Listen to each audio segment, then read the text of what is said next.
তো এই যে দেখতে পাচ্ছ, এই যে আমার সাথে আমার একটা মানে ছোটো ভাই বয়স খুব একটা নয়।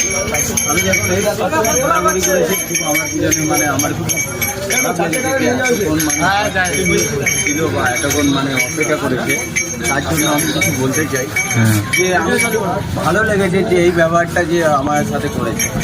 যেটা হচ্ছে যে ও এসছে কটার সময় আমি জানি না ঠিক অ্যাকচুয়ালি। আমি যখন প্রথম যখন আসছি তখন দেখছি এই যে দাদাভাইটা এসে এখানে ওখানে ঘুরছে, আমাকে বলছে কখন দোকানটা খুলবে। মানে তোমার পরোটা নামানোর আগেই থেকেই ছিল, তাই তো? একদম। তো এর জন্য আরেকটা যেটা যে দাদাভাই বলে এই যে আমার ছোট ভাই হিসেবে এর একটা ইউটিউব চ্যানেল খুলেছে, ইউটিউব চ্যানেলের নামটা বলে দাও যে তোমরা ফলো করবে, সাপোর্ট করবে, আর আমার চ্যানেলটা ভালোবাসো, একটু একেও একটু দেখবে, ভালোবাসো। এই হিসাবে আমি বলছিলাম যে এ অনেক কষ্ট করে এসছে, অনেক দূর থেকে বলছে। তো আমি মুর্শিদাবাদ থেকে এসছে বলছি। মুর্শিদাবাদ থেকে এসছে, যাও যেটাই থেকে আসে, আমি চাই যে সবার সাথে থাকুক, সবাই মিলেমিশে থাকুক, আর এই যে ভালোবাসাটা দিলে এরকম ভালোবাসা সবাই দিক, আর যেখানে যাবে সেখানে এরকম ভালোবাসা পাবে।